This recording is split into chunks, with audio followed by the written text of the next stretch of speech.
opponents what it actually is that they have to prepare for. And it really is a mirror match. Like, it's the same 6. And so why we were talking about this so much is both Yihui and Rene are really going to have to think about, what can I lead first? Is Zern and Incineroar safe? Do I bring out the Salamence to start putting on the pressure? So many decisions that they have to make that can really alter the course of the game. Yeah, I think the key for both of these guys is going to be figuring out as much about their opponent's team as possible so they don't slip up. Yes. I feel like, unfortunately, Rene's getting up the early edge here. I feel like his battle box is a lot more disorganized, where I like the restricted Pokemon, Mega Pokemon. You know, and then, yeah, it's... but seriously, though, speed is going to be key here. One thing for both of them to keep in mind is that, often then Amoonguss is not going to be so effective because there's so many Tapu Fini and Tapu Koko running around. In this case, neither of them have any real protection against Spore, at least not on the terrain side, though so many of these Pokemon hit Amoonguss for super effective damage that you have to be pretty daring to select it anyway. Perhaps if either of them thinks that Xerneas is the win condition, they'll pick both Incineroar and Amoonguss maybe and go for it. But going to be tough to keep Amoonguss healthy against the combination of 2 Fire-type Pokemon, a Flying-type Pokemon, and a Psychic-type Pokemon. Yeah, it's going to be a little tough. So maybe we won't see the Amoonguss, but there might be a trick up either of these players' sleeves. I mean, I've even seen like red card Amoonguss, and so that can really throw off a player's game if they're not expecting an item like that to be connected to the Pokemon. And we've seen a lot of those today, just surprises across the board. Yeah, so I think figuring that will be key. Amoonguss can easily use about 5 different items. Incineroar can use a bunch of different items. Information going to be the key to game 1. Absolutely. Well, we're about to get into it. So now we're really going to see what these players have decided upon to start off this game 1 of the round 9 of Swiss here at the North American International Championships. And surprise, surprise, there is an Amoonguss on the field. So it does opt to go for it, and Tapu Lele going first here, likely revealing a Choice Scarf by outpacing both Xerneas and Groudon. Xerneas next quickest, and then Groudon here going for its Primal Reversion. That's immediately going to spice things up a notch here on Rene's side of the board. Tapu Lele is going to be able to be a good support here, but which was going to be the better support, Tapu Lele or Amoonguss? I mean, Amoonguss right now, it looks like it's going to be potentially sticking around, maybe draw out some of that pressure to get Xerneas' Geomancy off. Yeah, it all depends on which moves the players make. One thing to keep in mind with Tapu Lele now is that they're normally taught Magic Room, so it's a little bit tougher just to attack in front of it than it used to be because the Magic Room will prevent Power Herb from working, so Xerneas gets trapped. Because of that, often you see Xerneas just kind of attacking into Tapu Lele, trying to get rid of it, and then Geomancying later. But Amoonguss going for the Rage Powder, so likely going to see a Geomancy from Xerneas on turn 1. Does look like that, but a Magic Room here. Wow, that's going to be something interesting to kind of kick things off here. Geomancy going to go ahead and happen for this Xerneas on Yihui's side of the board. But only half happened, as it turns out. Yeah, well, it's because of that Magic Room. So it shuffled all the items around, so everything's a fiesta. So it's fun. So yeah, the Power Herb doesn't activate from Xerneas because currently held items have no effect. So Xerneas is going to have to spend another turn powering up where it will be vulnerable to Rene's attacks. And Amoonguss knocked out there. If it had something like an Aqua Barrier or Focus Sash that would normally have protected against Groudon, not a factor after Magic Room. Another thing to keep in mind also, typically when you're holding a choice item, you're locked into the first move you used, but since Magic Room turned off the Choice Scarf, Tapu Lele is now free to switch attack should it choose to, though I'm not sure it's going to want to try to deal with these Pokemon. Well, this is where it gets interesting now because there really isn't anything to divert the pressure away from the Xerneas. So getting the Geomancy set up, I mean, we're locked in right now to be able to see that Xerneas power up, but does Yihui think that Xerneas can stick around and take any of the damage that's going to be incoming from Rene's side? Yeah, it's going to be a really key turn for both sides because Xerneas will finish that Geomancy and then be able to attack like normal after this turn. So Rene's going to have to get a lot of damage on it. Yihui trying to protect it with his own Groudon. It should be crucial. If Xerneas can get through this turn fairly healthy, this is still a really good spot. But if not, Rene could have taken this game early with the help from that Magic Room. Absolutely. Well, Rene's Groudon is going to be moving first here. Well, not before the Xerneas, of course, but in terms of attacking pressure here, and we're actually going to see a double into the Xerneas here. That Geomancy isn't going to matter because that was a critical hit to knock it out. Oh, Rene's making it look too easy, and Aurora's not going to do anything here. What a start. Wow, this is a great start here for Rene, already removing 2 big factors of Yihui's team. Already going to have to show that 4th one, and yet again, Scott, for some reason, we're not seeing a Xerneas do Xerneas things. The worst thing they can do when we're doing one of these games is click Geomancy, it seems like. But we're really getting to see the power of Magic Room there. I don't know if I want to call that one spicy, because it is kind of one of the standard Choice Scarf Tapu Lele moves, but really getting to see its power there. Also getting to see the power of Psyshock instead of Psychic. With the critical hit, it wouldn't have mattered, but the crucial thing about Psyshock is that it attacks a defense stat instead of the special defense stat, so it gets to ignore that Geomancy boost. Really well played on Rene's side, and I'm a little surprised that he was allowed to do that. You know, again, it's not like Magic Room is unexpected. That's a really risky play, I guess, into a hard read. I would really like to think that Yihui here is just trying to get as much information as possible, because we were talking about how it is so critical within these mirror matchups to understand what the, who's going to have priority for their moves, what the move sets are. I mean, you're seeing here how powerful Yihui's Groudon is. Was able to, one-hit knockout that Tapu Lele here, and now we're also going to see a Moonblast and lots of damage now coming in as well from the Incineroar. Yeah, I mean, this is going to be interesting. That's going to be 2 knockouts the other way, so all of a sudden we're tied at 2. Yeah. We also get to see what Rene's last Pokemon is. Obviously, he knows, so that should be influencing how he's playing through the game here. And we also know that his Groudon is quicker, so if he doesn't miss any Precipice Blades, he's in a really good spot here. Most Incineroar don't carry Fake Out, and that Intimidate from his Salamence going to make a big difference, though, if we see Eruption from that Groudon, you'd assume it has Earth Power to target the opposing Groudon, so it's not being completely prevented from attacking here, but neither Incineroar nor Groudon are going to do very well against Salamence. You've got to like Rene's odds at finishing this game on top. Yeah, I like that there's a couple of different archetypes that we're seeing from Groudon, either being a little bit more trained in the regular attack, or being more trained towards the special attack side of things, which is where you have some of those single target moves coming out like Earth Power. So we're going to get a lot of information within this next turn, and it's going to be really important for these upcoming games. I see Salamence Mega evolving here, and I'm curious how much they're going to learn. 'Cause, I mean, they've learned, I guess, which is physical, which is special, and the speed. That's kind of about it in this game. Well, Double Edge now going into Yihui's Groudon. It's going to do about half damage, which is going to, of course, do a little bit of chip to the Salamence as well. But that's actually going to be a special Groudon. Yeah, a little sad there. Good play with Salamence to reduce its damage, and that should close this game up pretty nicely. Absolutely. Precipice Blades is going to get that double knockout for Rene, and Rene is going to kick things off really strong here for round 9 of Swiss. Yeah, I mean, that looked like a really comfortable win because of that Magic Room. Not a move you think of as a game winner too often. One thing I think is worth keeping in mind about that game, I'm going to assume that they both knew quite a bit about each other's teams. The thing that throws me off a little bit is that roar from Yihui is really suspicious, or I don't know why you use that unless you're expecting something like a Swords Dance from the Groudon. So it ends up looking pretty silly, where it's like, oh, you've done nothing with your turn.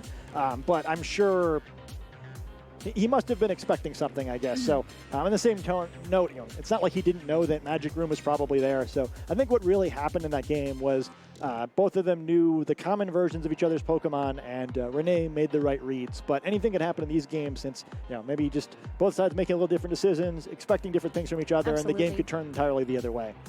Yeah, I mean, we even saw within that last game that the tide turned so quickly, going back and forth between these two players, and that was what we were talking about, that you can have some of those knockouts be really big swing factors.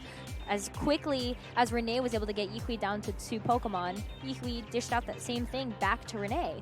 So a lot of phenomenal gameplay happening here, but as we move into Game 2, it really does become about the reads. What do you expect your opponent to bring? Do you kind of go the step further and try to counter what you think they're going to bring?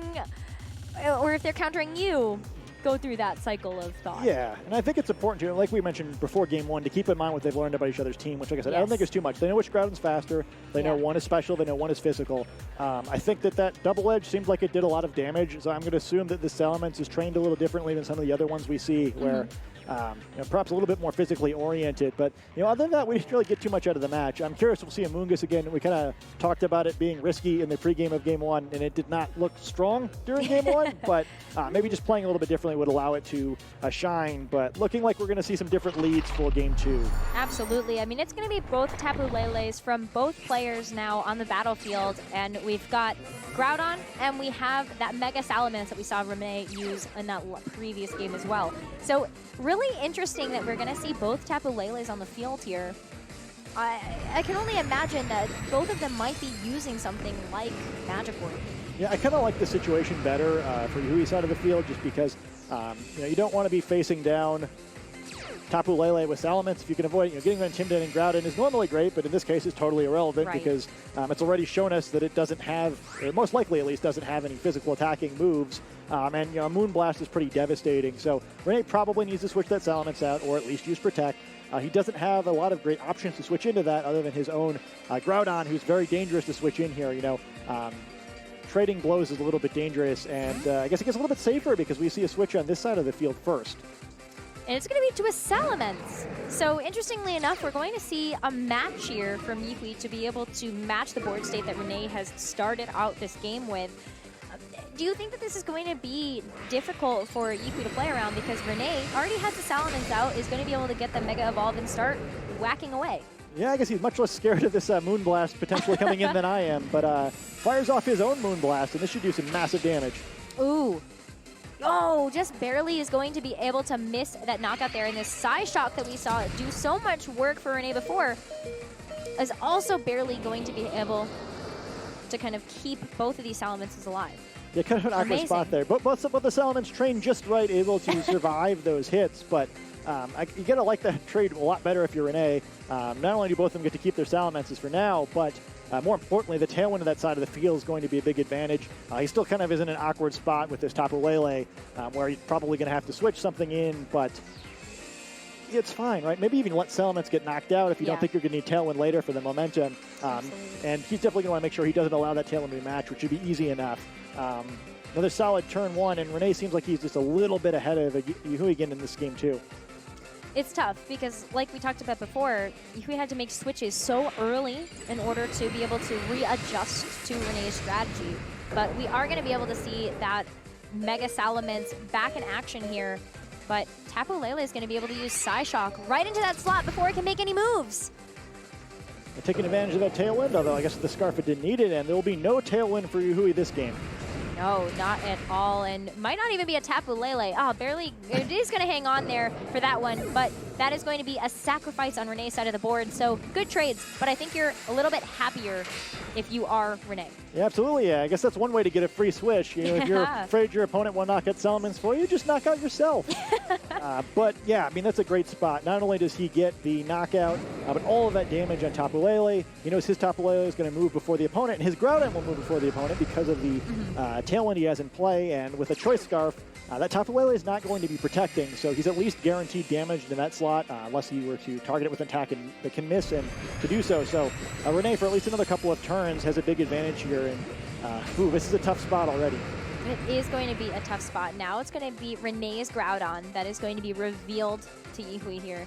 And still a similar position, but we know a lot about both of these Groudon so far in terms of their movesets, in terms of what they might be teched with, and of course, that speed. Yeah, I mean, speed for now, Tailwind is being controlled by, but I think one thing to keep in mind is, with Eruption, it's crucial kind of not to get worn down too much, and it could be just what we're seeing here. Ooh, another Psy Shock now from Rene's Tapu Lele is going to bring that Groudon down to half health, but a nice miss here. Precipice Blades will at least connect to the Groudon, and as soon as it enters the field, it leaves. Yeah, I mean, I guess it could be worse, where at least it wasn't a double knockout, but man, falling further and further behind here. Moonblast from Yihui's Tapu Lele is going to be enough to at least take out Rene's here, so evening up the field just a little bit. But what is that fourth Pokemon? You can assume it's Xerneas for both of them, right? But still, I think we have one turn left in Tailwind, so you kind of, like, what do you do on Yihui's side, right? Where Groudon's still threatening a bunch of damage on both of the Pokemon, and if you give up a free Geomancy, you've got your weakened Xerneas versus a full health Xerneas, both boosted, perhaps. Probably going to need some Precipice Blades misses to have a real shot at this one. Well, we got one already, Yeah. so maybe there's some chances for another one. Stranger things have happened at this tournament. Like a double Precipice Blades miss. We've seen that one too. But Groudon is going to use that Fire Punch and trying to go ahead and get some damage into that Xerneas to stop it. So far, Dazzle and Gleam, is this going to be enough to pick it up? Not quite onto the Xerneas, but will be enough for that Tapu Lele. Yeah, I love that decision. Like, don't even take the chances of those Precipice Blades missing. You know Tapu Lele can't protect, so the worst case scenario in this turn is either this happens or Xerneas protects and doesn't get a Geomancy boost. Either way, you end up in a situation as Rene where you almost can't lose from. That was a much better solution than I guess what I mentioned, but I mean that's why he's done so well the past few years, right? You know, absolutely. You know, especially in a format like this one where there's so many powerful attacks that can miss. You know, getting to the end of a game by taking as few risks as possible is always the best way to get there. Really well played by Rene, and he's going to make short work of Yihui there and make it all the way to day 2. Another really impressive finish by Rene. Yeah, definitely going to be a good one here. But the hopes aren't quite over for Yihui yet. Will be 6-3 after this game concludes here. Rene will kind of finish out the day at 7-2, but remember, anything can happen here at this competition, and 3 losses is not going to completely keep you out of that day 2. Yeah, I guess I love that reaction by Rene there, where you know it's so stressful to be a match like this, where you know it's such a relief. Yeah, it's not necessarily a lose and out, but it's definitely a win and in. So it's kind of knowing, like, all right, I don't have to worry about my opponent win percentage. I'll be here tomorrow. I can deal with this later. Absolutely. And he played a really great match. I mean, pretty much perfect on stream. It's always a good way to end the day. Really fun match by both of them.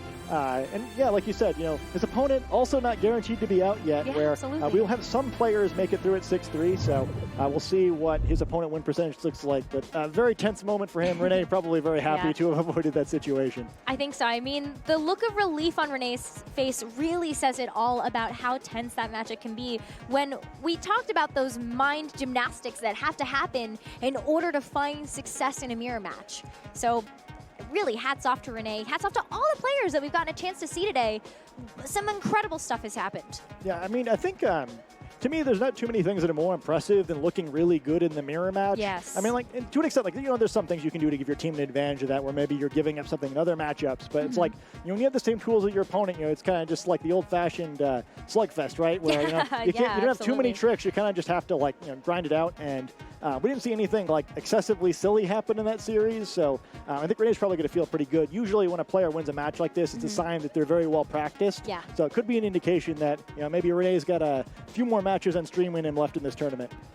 Who knows? I mean, so we've had 9 rounds today. We're going to have a lot more tomorrow. But, you know, what really was exciting about, you know, the matchup that happened today was I honestly think that Yihui played it to the best of his ability, given the cards that he was drawn.